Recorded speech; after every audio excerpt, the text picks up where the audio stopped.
स्वागत है आपका हिस्ट्री विद के। आज हम लोग इक्ता प्रथा यानी इक्ता प्रणाली के बारे में जानेंगे। जैसा कि शब्द ही बहुत अलग सा लग रहा है, इक्ता वास्तव में क्या है? अरबी भाषा का शब्द है और इसका अगर शाब्दिक अर्थ पे ना जाए, हम शाब्दिक अर्थ की बात ना करें तो इक्ता एक प्रकार की प्रणाली थी, एक व्यवस्था थी वेतन देने की।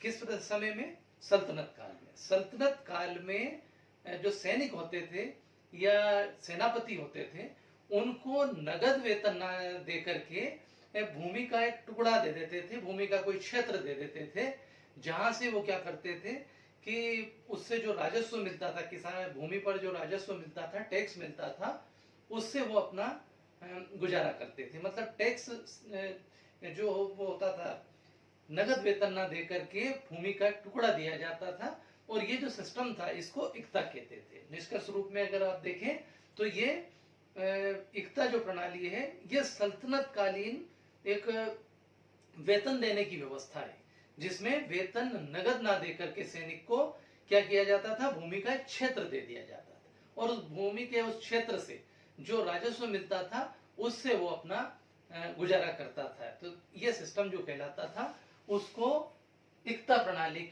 या अख्ता प्रणाली के नाम से जाना जाता था। अब जो सल्तनत काल का टाइम है वो क्या है?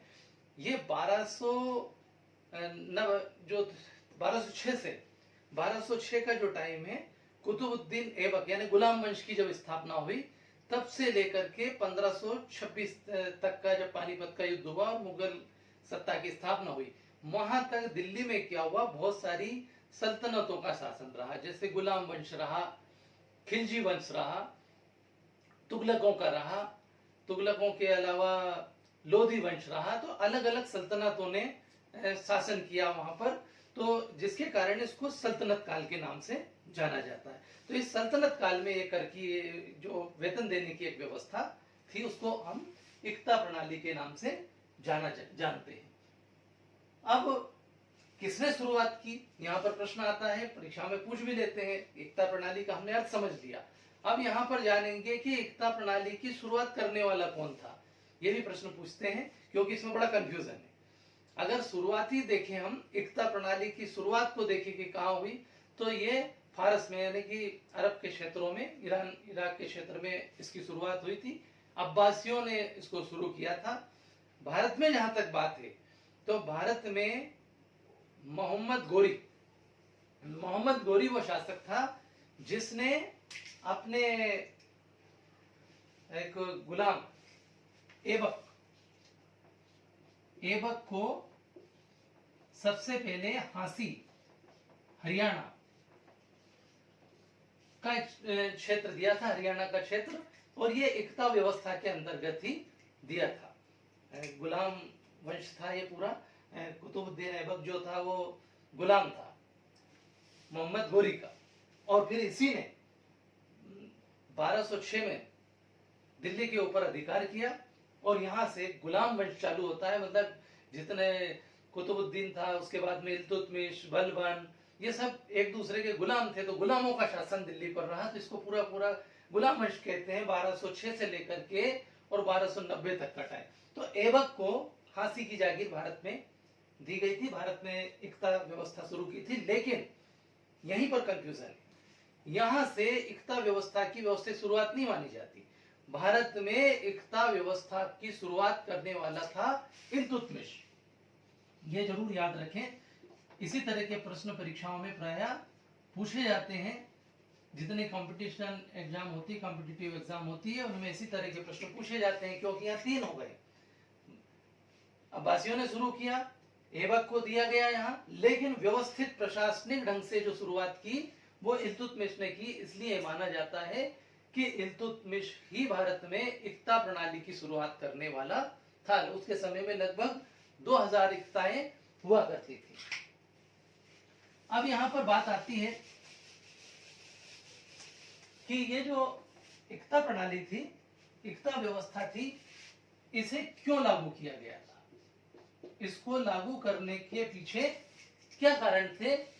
तो इसमें यदि हम देखें तो एकता को लागू करने के पीछे एक तो राजस्व को इकट्ठा करना था, क्योंकि बड़ा क्षेत्र होता था। शुरुआत में छोटे छोटे क्षेत्र थे, तो वहां से राजस्व इकट्ठा कर लेना कोई बड़ा काम नहीं था। लेकिन जब विशाल क्षेत्र हो गए, साम्राज्य थोड़ा फैल गया, तो राजस्व इकट्ठा करने में शासकों को परेशानी आती थी। तो उन्होंने क्या किया, अपने अलग अलग प्रांतों में, क्षेत्रों में अपने लोग छोड़ दिए, और ये क्या करते थे, वहां आसानी से राजस्व को इकट्ठा कर लेते थे। तो ये एक आसान व्यवस्था थी। दूसरा, सुरक्षा की बात थी। एक तो हो गया क्यों लागू किया, क्योंकि राजस्व के लिए। दूसरी बात यहाँ पर आती है सुरक्षा की। राजा के लिए बहुत सारी सेना एक ही स्थान पर रखना, उनका खर्चा आदि देखना, उन्हें वेतन देना, ट्रेनिंग देना आदि बड़ा कठिन काम होता था। सेना में विद्रोह होने की संभावना रहती थी। तो इसमें क्या किया, जब पूरे क्षेत्र को कुछ एकता में बांट दिया गया, सैनिक वहां से अपना वेतन प्राप्त कर लेते थे, अपने क्षेत्र की सुरक्षा करते थे। तो सुरक्षा की दृष्टि से भी इसको लागू किया गया। तीसरा जो कारण था वो था प्रशासकीय नियंत्रण। इससे फायदा क्या होता था, एक और, कि इससे प्रशासकीय नियंत्रण संभव हुआ।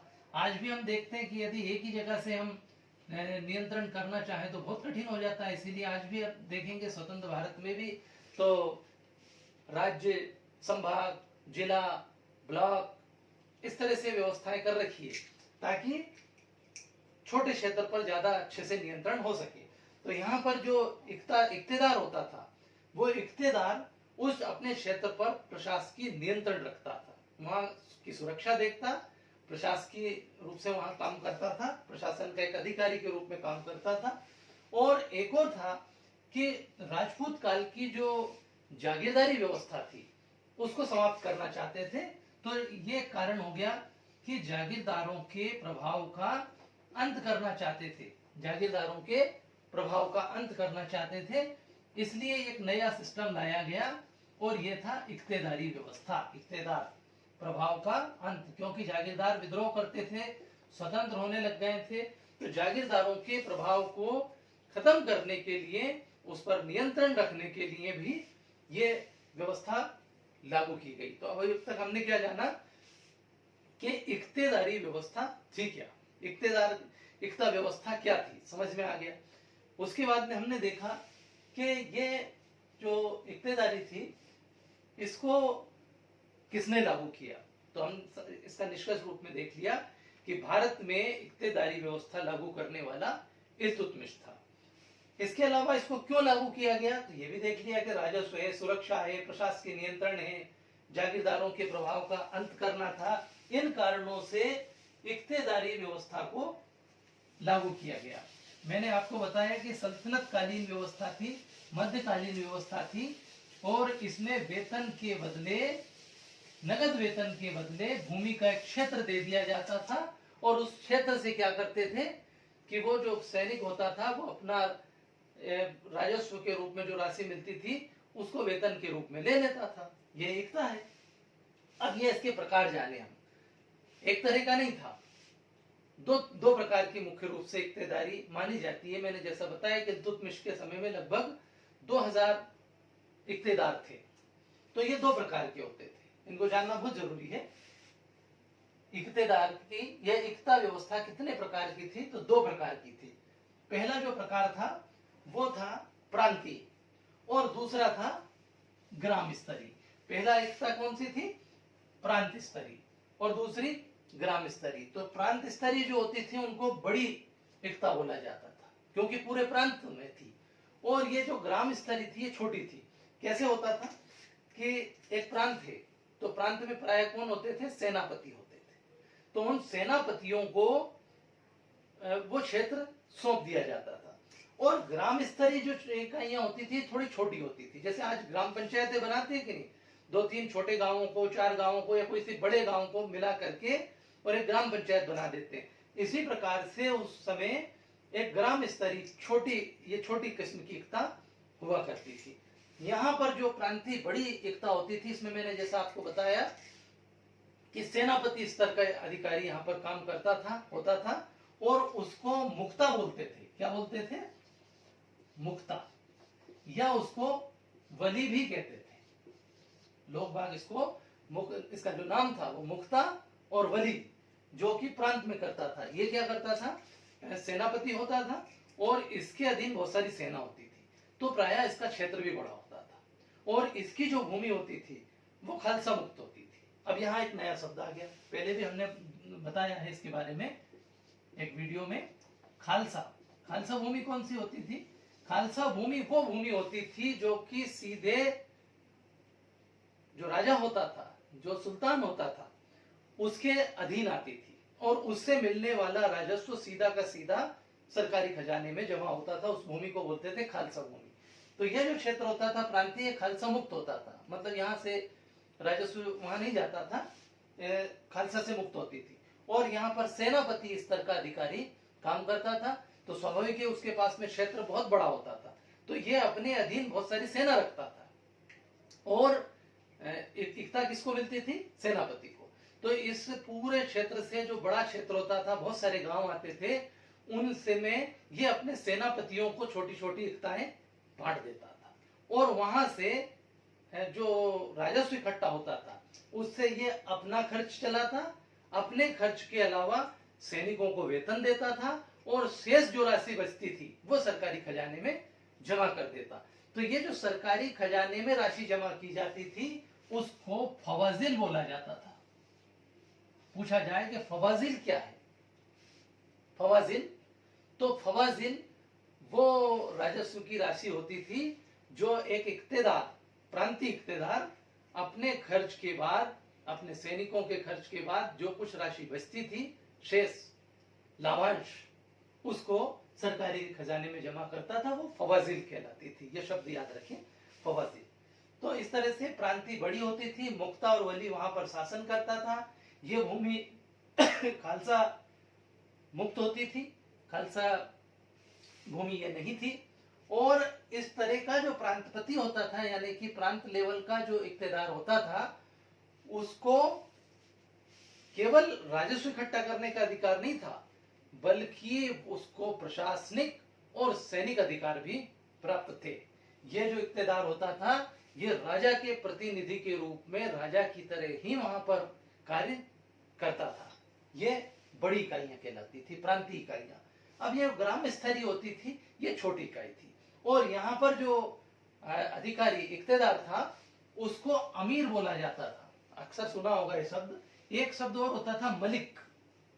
मलिक और अमीर शब्द यहाँ उपयोग होता था।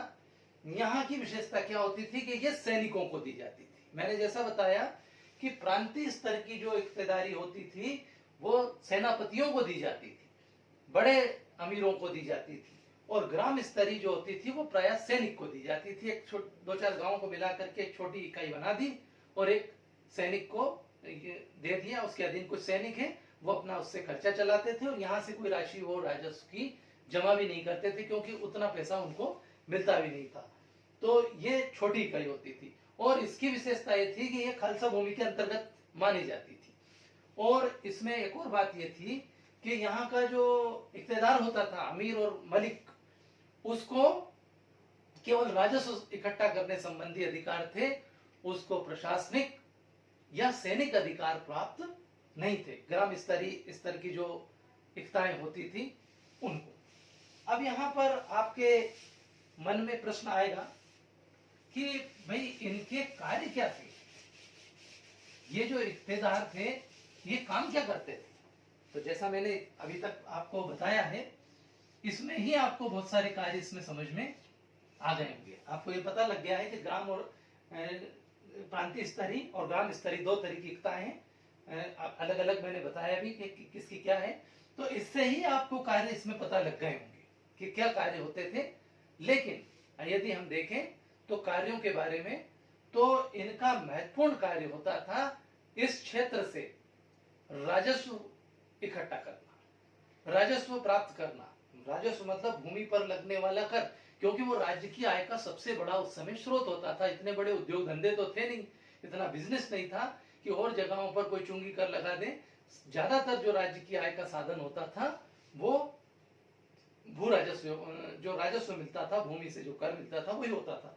तो यहाँ पर जिम्मेदारी होती थी एक इक्तेदार की कि वो अपने क्षेत्र में किसानों से लगान वसूल करे। दूसरा काम क्या होता था इसका? दूसरा काम होता था कि अपने क्षेत्र में शांति बनाए रखें, सुरक्षा की व्यवस्था रखें। तीसरा काम, राजा के प्रतिनिधि के रूप में वहां पर राज्य करे। चौथा कार्य, राजा को आवश्यकता पड़ने पर अपनी सेना सहित राजा की सेवा में उपस्थित हो युद्ध आदि के समय। यह एक इक्तेदार की जिम्मेदारी होती थी। अब इसकी कुछ विशेषताएं भी देखें हम, क्या क्या विशेषताएं होती थी।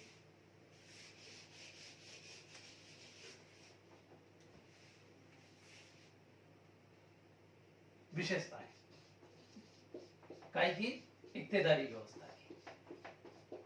पहली विशेषता तो ये थी इसमें कि एक इक्तेदार जो होता था वो राजस्व ही वसूल कर सकता था उस भूमि से, यानी भूमि का स्वामी जो होता था वो किसान माना जाता था। ऐसा नहीं है कि किसी इक्तेदार को अगर भूमि दे दी है तो उसको सारा, केवल उसको राजस्व इकट्ठा करने की जिम्मेदारी होती थी उसकी। दूसरा, उसके ऊपर यह प्रतिबंध था कि वो किसानों के साथ में सदव्यवहार करेगा, क्योंकि विद्रोह होने की संभावना थी। इसलिए यह प्रतिबंध लगाया गया था कि किसानों से वो बहुत अच्छा व्यवहार करेगा, मनमानी नहीं कर सकता था। पहली विशेषता तो क्या है कि केवल राजस्व इकट्ठा करना है, राजस्व की दर भी बहुत अधिक नहीं रखना है। यद्यपि खिलजी वगैरह के समय तो ये 50% तक थी, अलग अलग शासन काल में अलग अलग रही। तो पहली बात क्या हो गई कि राजस्व इकट्ठा करना है, वो भूमि का स्वामी नहीं होगा। दूसरी बात, किसानों से उसको सदव्यवहार करना पड़ेगा, अच्छा व्यवहार करना पड़ेगा। तीसरी बात, ये पद पैतृक नहीं होता था, यानी कि एक इक्तेदार है तो इक्तेदार की मृत्यु के बाद वो उसका क्षेत्र स्वतः ही शासन में शामिल हो जाएगा, दूसरे को दिया जाएगा। ऐसा नहीं होगा कि उसकी मृत्यु के बाद उसके पुत्र को मिल जाए। लेकिन इसका याद रखने योग्य जो बात है वो फिरोज तुगलक ने इस व्यवस्था में परिवर्तन करके, और ये जो पद था इक्तेदार का, इसको वंशानुगत कर दिया था। केवल इसके शासन काल में ही ये विशेष बात देखने को मिलती है, फिरोज तुगलक के शासन काल में। उसके समय में रही, लेकिन बाद में फिर ये खत्म हो गई। यानी कहने का ये केवल एक अलग तरह की बात आई थी। ये याद रखें कि फिरोज तुगलक के समय में इक्तेदार, जैसे हमने याद रखा कि इल्तुतमिश के समय में यह व्यवस्था लागू हुई, इसी तरह से इस तथ्य को याद रखें कि फिरोज तुगलक के समय में जरूर वंशानुगत कर दी गई थी। शेष समय में इक्तेदार का पद वंशानुगत नहीं था। अगली विशेषता अगर देखें तो इक्तेदार जो होते थे, इक्तेदार को स्थायी रूप से क्षेत्र में नहीं रखा जाता था। 2-3 वर्षों के बाद में उसका क्षेत्र बदल दिया जाता था, यानी कि उनके ट्रांसफर होते रहते थे। जैसे आजकल सरकारी कर्मचारियों के ट्रांसफर होते हैं कि नहीं, कुछ खासकर प्रशासनिक लोगों के होते रहते हैं, उनको एक स्थान 2-3 साल से ज्यादा एक स्थान पर नहीं रखते। तो ऐसे ही इनको भी ज्यादा समय नहीं रखते थे, बदलते रहते थे, इधर का उधर करते रहते थे। और क्या विशेषता थी? और एक और विशेषता ये थी कि ये पेंशन के रूप में नहीं दी जाती थी। जो इक्ता है वो पेंशन के रूप में किसी को नहीं दी जाती थी, ये केवल कार्य करने के लिए ही दी जाती थी। बलबन के समय 3 प्रकार की इक्ताएं थी कि जो ऐसे सैनिक हो गए थे जो अपाहिज हो गए थे किन्हीं कारणों से, उनको भी उनका खर्चा चलाने के लिए, जो अब सेना में काम करने योग्य नहीं थे, लेकिन उनको जरूर एक प्रकार से इक्ता दे दी जाती थी ताकि उनको उनका खर्चा चलता रहे। वो शासन का कार्य करते हुए ही किसी प्रकार से अगर अपंग हुआ है तो युद्ध आदि में लड़ते हुए, तो उसको जरूर दे दी जाती थी। अलग अलग शासन काल में इसमें परिवर्तन होते रहे। जैसे हम बता रहे थे कि ऐबक को भी मिली थी, उसके बाद इल्तुतमिश को भी मिली। इल्तुतमिश के समय 2000 के लगभग थी, बलबन के समय 3000 थी। कुछ अलाउद्दीन खिलजी ने इसमें परिवर्तन किया।